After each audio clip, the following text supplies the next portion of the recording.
Today is November 22nd, 2024. Not a premiums or inventory update video today, but I wanted to discuss a couple things. One, had a perfect experience with a customer selling product yesterday, and I wanted to go through his transaction a little bit and talk to you guys and gals who may be interested in selling material in the future or near future, and how you can help with that experience on your end. And then also, unfortunately, the industry found another bad apple in the way of a coin shop owner up in Michigan last month, and I wanted to go over that and discuss a little bit about how you guys and gals as customers can protect yourselves from being taken advantage of by a bad operator in the industry. So first, let's talk about I think it was the first customer of the day yesterday, or maybe the second customer of the day. Came in, he had, I'm not going to say his name, great customer, lives up north a little ways from us, hour and a half. If he's watching, he knows who he is. So, again, thank you for the business yesterday, sir. So he sold 400 face in junk 90. He sold 10 tubes of Silver Eagles, 7 Krugerrands, gold Krugerrands, and then 4 1-ounce gold Eagles. And he had everything perfectly laid out. He had all of his gold coins. So he had 11 gold coins. They were out of flips, out of airtights. He came in, they were all just basically in a bag, ready to go. He had his junk 90 separated. He had his halves in one bag marked with the face value of those. He had his quarters in another bag marked with the face value of those. All loose, not in 2x2s, not in airtights, all ready to just where we could legitimately just throw them in the counter and go. Then he had his tubes of Silver Eagles in the tubes by the date, just like he had originally purchased them. And he had it line itemized what he was selling. So he had 400 face of junk 90. He had the price of silver, the price of gold written down. Then he had his line itemized. 400 face junk 90. 200 Silver Eagles, 4 1-ounce gold Krugerrand, or 4 1-ounce gold Eagles, 7 1-ounce gold Krugerrands. And then, because he watches our videos, he knew what to expect in the way of a rate for each of those items, and then he had it tallied at the bottom what he was expecting to get for his items. Now, this turned out to be right around a $44,000 deal. And because of the way he had prepared himself and prepared the items that he was selling, this was $44,000 deal that I don't even know if it took 15 minutes to process. It was awesome. And we had him, I think, definitely paid check in hand within 15 minutes of him coming in the door. Pretty sure, if not sooner. So that was awesome for him. And awesome for us too, because most coin shops right now are fairly busy, as we are too. And because he had taken the time to understand what he was selling, understand the rates, watch the videos thoroughly. We as you watch our videos, premiums videos, we publish our rates that we're buying and selling for this exact reason. So he knew what he was expecting when he came into the shop. And on a $44,000 deal, his number and my number was within, I think, like $100 or maybe $120 of each other. How awesome is that? That's awesome. That's awesome, right?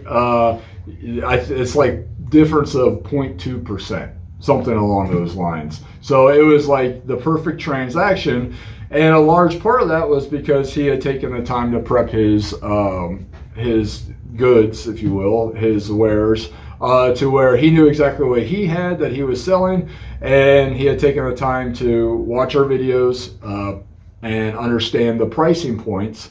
And then also stayed on top of what the price of gold and silver was as he was coming into the shop. So he did his due diligence, so he knew in his mind what he should expect. And when you're selling gold and silver bullion, especially when it's straight bullion products like what this gentleman had, there's no magic to it.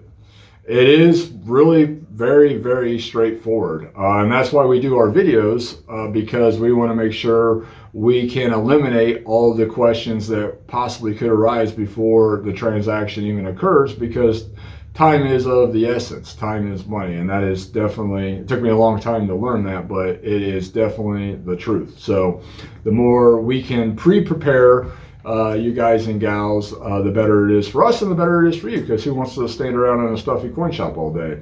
Most people don't. So we want to get you in and get you out as fast as possible.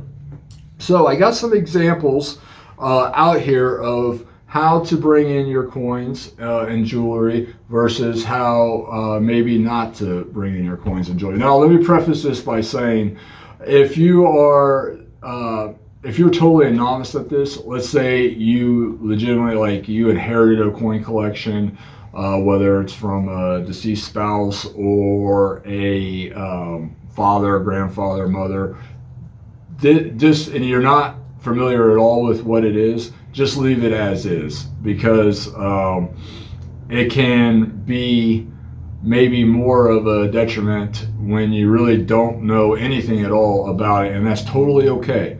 We're here to help, and we help with those types of collections all the time.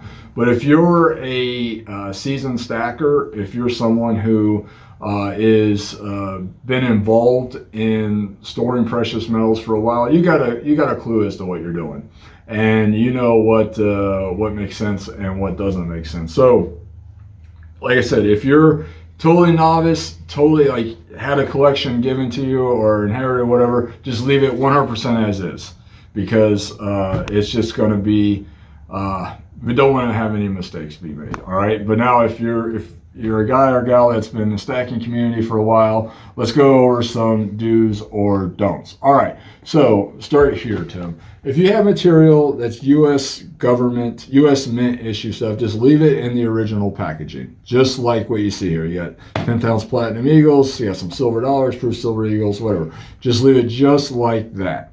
Now, if you have silver dollars, like your Morgan dollars, peace dollars, that type of thing, we have one gentleman bring them in tubes, perfect. Another gentleman brings them in a bag like that, perfect. Another, big bag like this, perfect. That's what we want to see.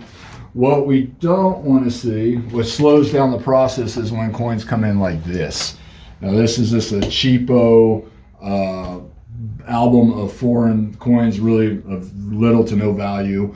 But if we get collections in where coins come in 2x2 and put in sheets like this, and that really takes a lot of time to get those coins out of those sheets, out of those 2x2s, while you're just standing here in the shop.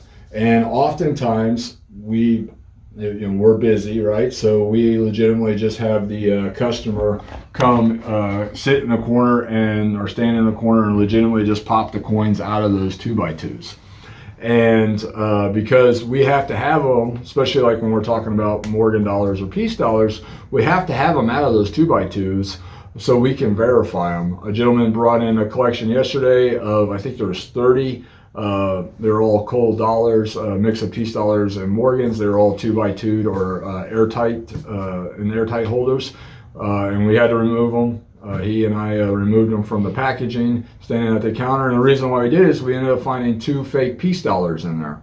So, they have to be removed out of the packaging so we can assess the coin. So it's better that they come in already removed out of the packaging, out of things like 2x2s, or here also these things here. These are airtight holders. So if you're going to be coming in and selling, I would recommend having loose coins already removed from 2x2 holders, airtights, out of these albums, because it's largely, it has to be done anyways before payment is issued. So having them come in like this is perfect. This was part of that 90% that the gentleman sold us yesterday. See, he had his halves bagged up, right? He's got 100 written on there because there's 100 face, so there's 200 halves sitting in this bag. That's how I brought in, and he had 2 of these and then 2 bags similar of quarters for a total of 400 face, and that is perfect. It's all the coins are obviously out of 2x2s. They're out of rolls. They're out of airtights, and real easy to quickly identify, inventory, process, and get the individual paid who is selling them. Now, also, if you have government issued bullion coins like silver eagles, Canadian maple leafs, or tubes of silver rounds, just leave them in those tubes, just the way they are when you bring them in. If you've taken them out and you've put them in the airtights or 2x2'd them up, pull them out of the airtights, pull them out of the 2x2s. If you still have the original tubes, put them back in the tubes, or just put them in a bag like these coins here are, or in a burlap like that if you got quantity. Now your government issued material, like your commemorative stuff, just leave it as is, whether it's U.S. Mint, foreign, whatever. It's easier to identify when it's actually in the original packaging. So, that makes sense, Tim? That makes sense. Yeah, so it's all about, efficiency, speed. So when this was, I can remember a customer that came in, this was pre-COVID, and she had a large amount of jewelry, gold jewelry, there was some silver jewelry, and a lot of it was costume jewelry, of no precious metal content. And I'm talking about maybe 300 to 400 pieces. And she had individually bagged each piece. I mean, legitimately, each piece was individually in its own little Ziploc baggy type thing like this here. And of course, busy. That takes a lot of time to take all those pieces out of the individual bag. So with jewelry, same thing. Have all your pieces stripped down, out of any kind of packaging, the boxes, if you have them in individual bags, take them out of that, put them all in one bag, have all the pieces in one bag, because each piece has to be tested and processed here in the shop to identify what it actually is. And that's, taking, I remember she sat in the corner. She was probably there for 30 minutes, just unpackaging the items out of each individual bag. So, and she was like, I had no idea that, she thought she was doing the right thing by having them individually bagged. But the reality is they all got to come out of the bags, whether they're coins or jewelry, because we got to process it, right? We got to verify it. We got to properly identify it. So, figured we'd do a little PSA here on how to bring in a collection, whether it's to us or whether it's to your local coin shop or jewelry store if you're selling jewelry. And hopefully that'll help. This will be of some guidance to our seasoned stackers or speculators. Now again, if you're like 100% in the dark about what you have, which we will be more than happy to help. We deal with inherited collections all the time. People who legitimately had a family member in their life who was a serious either speculator or serious collector, and they built themselves a nice stack or a nice collection, and then it gets handed off to someone who has no idea about it, which is totally fine. We're happy to help. Just leave that as it is. But if you're involved and you're actively involved in the stacking community or investing community, speculating community, wherever you want to put it, you know what you're doing. So definitely speed up. I can't tell you how many times a week people come in and they sell us gold coins, right? And they're all in the 2x2s. Well, one of the things that we do to verify and authenticate gold coins is we weigh them. So they got to come out of those 2x2s. They got to come out of those airtights. And sometimes, especially with those airtights, it can be kind of a chore to get them out of there. So it's always in everyone's best interest if they're already out of the airtights or the 2x2s before they come into the shop. That way we can get you in and out a little bit faster. Does that make sense, Tim? That makes sense. Do you think that'll be helpful for the folks? Yes, sir. All righty. Now, so I think that's a good message. Hopefully that helps some people. And like I said, though, if you're not sure about something, just leave it the way it is. We'll get through it here in the shop, and we'll be happy to assist.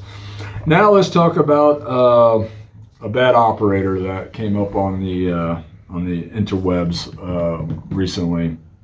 And it's obviously whenever a bad situation happens in the coin dealer community, however you want to put it. It's obviously a black eye on the whole community.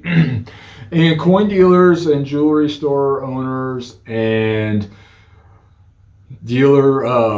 bullion dealers, they're no different than any other industry. Mechanics, doctors, law enforcement, attorneys.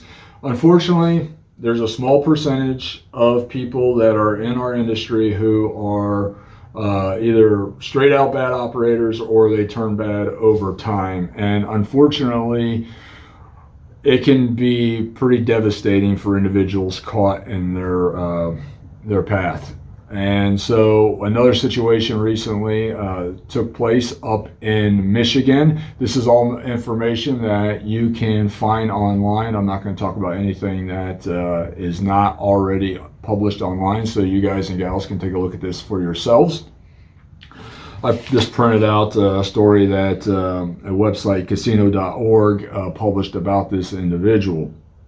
So I'm just going to give you kind of the highlights here, and then of what happened, and then talk a little bit at the end of that about maybe how you guys and gals as customers can protect yourselves in position when you're in a position of purchasing precious metals from dealers, whether they're online or brick and mortar dealers such as myself.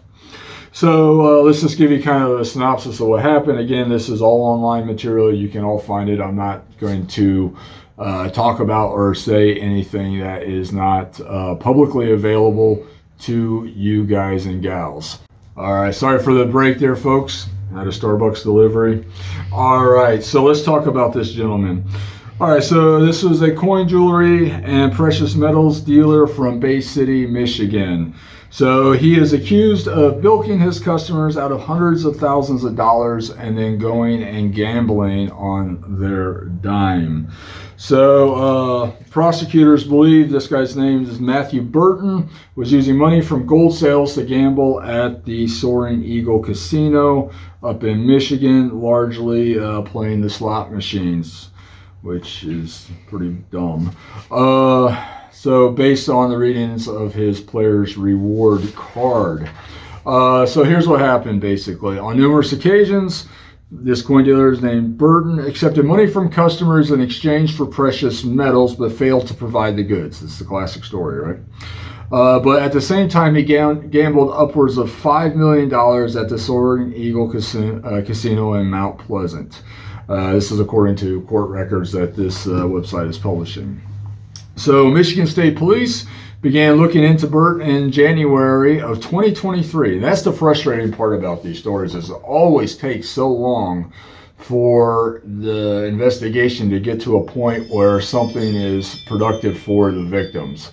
And we see this all the time, whether it's in this kind of situation or some other cases. There's one that went down recently here locally. It had nothing to do with coin dealers, but a trafficking case that literally the police department and the attorneys did I think it was like a 12-month long investigation. It's like, how many victims were there during that 12 months? It's like, just shut them down immediately. I don't get this.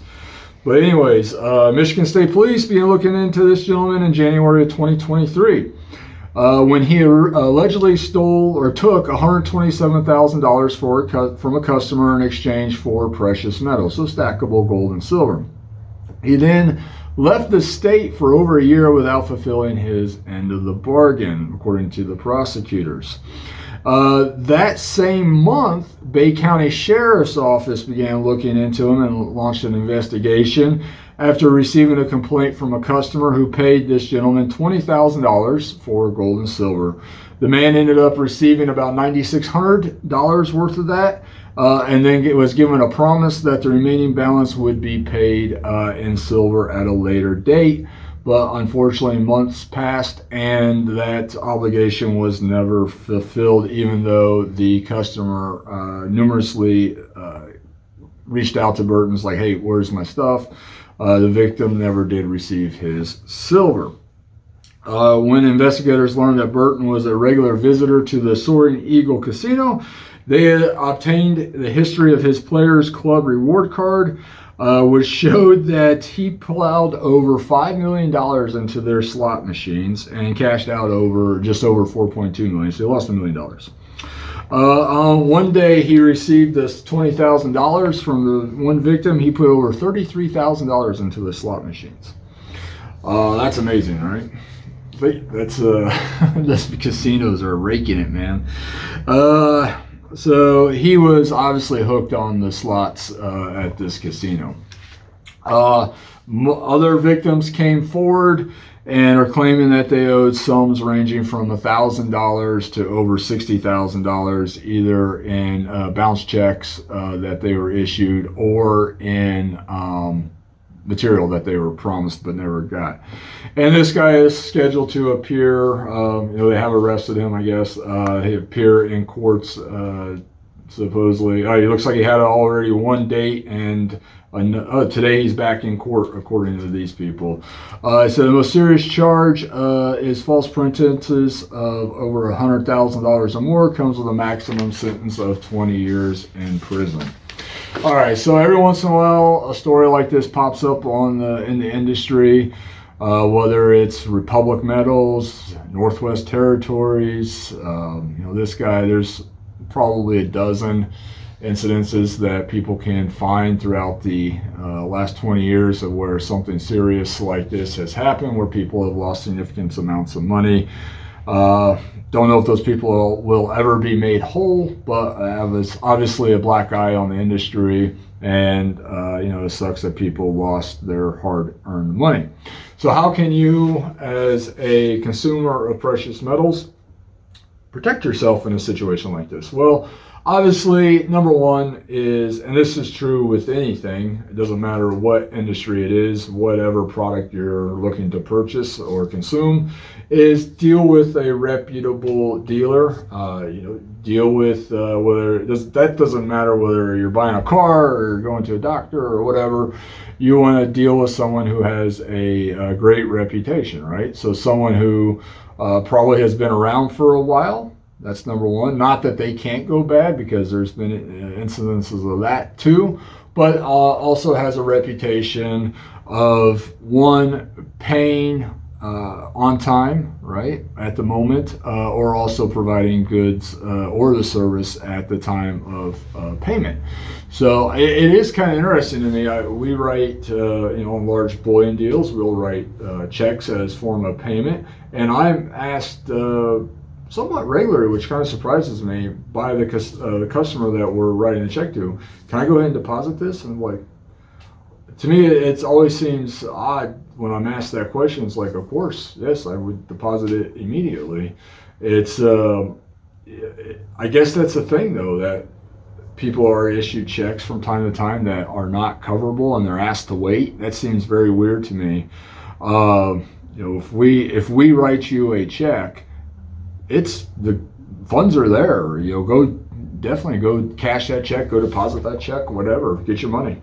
It's so to me, that's one red flag. If someone writes you a check and then says, "Hey, can you wait X number of days or X amount of time before you cash it?"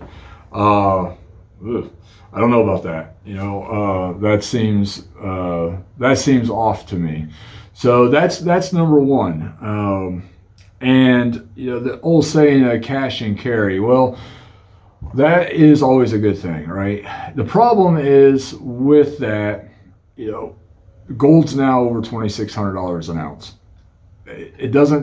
You don't have to buy a lot before that number gets up there in a significant amount of cash. And obviously people don't, if you're going to buy a tube of gold eagles, so that's going to be like 55 grand, 57 grand, something like that. I'm not sure what that exactly breaks down to.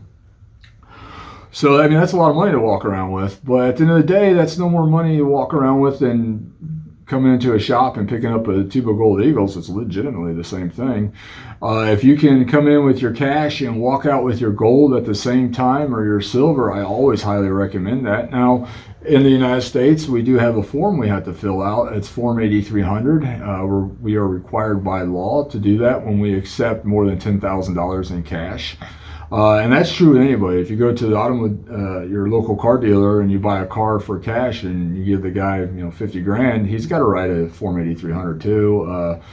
Any transaction that does that, leases. If you're paying your lease in cash and it exceeds over $10,000 over a year's time, guess what? They're filling out an 8300 on you, whether you know it or not. It's just the way it is. But there's having a Form 8300 filled out on you.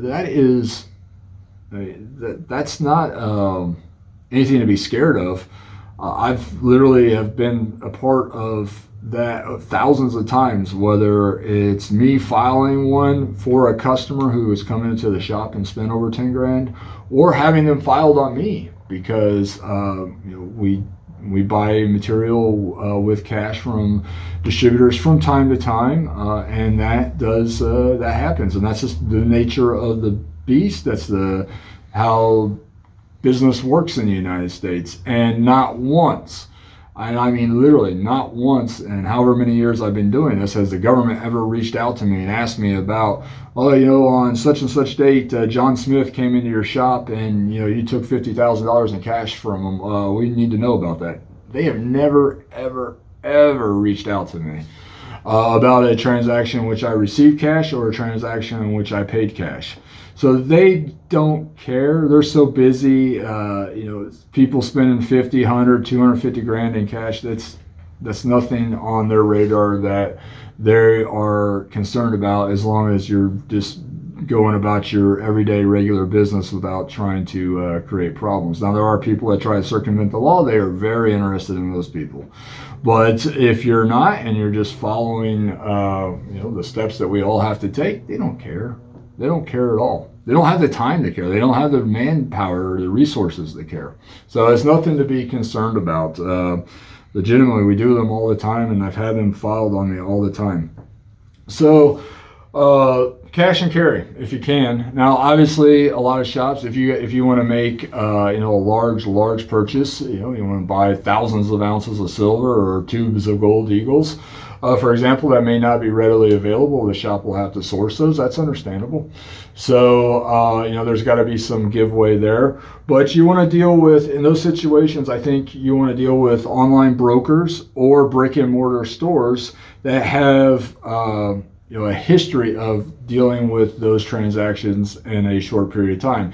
If you go online and you start reading the reviews of a distributor, whether it's an online guy or online store, or whether it's your local brick and mortar store or a brick and mortar store anywhere, and you see reviews like where they're taking weeks or months to deliver goods or deliver payment for goods, that's interesting, because especially in 2024 and this market with this premium, there are you can have pretty much whatever we need to order as dealers for a customer either next day or definitely within a business week if it's a large silver order. But gold orders are being filled next day. So there's no reason why delivery of product should take weeks or months. Absolutely none. So, and that's for any kind of gold bullion in bulk, literally next day delivery. So so just be careful of those situations. Deal with somebody, whether it's an online guy or gal, or your closest brick and mortar store that has a reputation of providing fast service. So that, I think, is the best way to protect yourselves from individuals like this gentleman that got caught up in a bad situation in Michigan. I want to say anything else about that, Tim? And if you're not sure about something, always ask questions. Don't hesitate asking questions. And if your local supplier, whoever that may be, doesn't always have the amount of bullion that you need or want, you can always just go in and buy what they do have available at that time with cash, and just come back shortly after they've restocked. There's nothing wrong with that. I mean, that does happen. There's times where there's a run on a specific product. We see this We've seen this over, especially at the early part of COVID. We had run Silver Eagles. I mean, the premiums got ridiculous on them. There was a huge run on Silver Eagles at that time. And, at some points in time, stores would run out and we'd have to wait for resupply because there was such a demand for them. I mean, that's to be expected. That can happen, right? So just come in, buy what you can with cash at that time, and then you'll come back at a later date with cash and buy what you can at that time too. So especially if you're dealing with your local shops, because not all of them stock huge amounts of inventory, especially now with gold and silver being the price that it is. So I thought I would just share those two situations with you guys and gals today out in YouTube land. And as always, we definitely greatly appreciate the business you've sent our way. And if there's anything we can do for you, please reach out to the shop. We'll be happy to help. And if you guys have any questions, comments, concerns that you'd like to put in the community here, go ahead and respond to this video with your commentary. And if you have any stories to share about that too, that'd be interesting for people to hear about, and especially people who are new to the stacking community. Anything you think you should add there, Tim? Sounds like a good time. All right, guys and gals, we appreciate it. We're going into holiday season, obviously. I hope you guys and gals all enjoy your holiday season. Right? Have a great weekend. Thank you.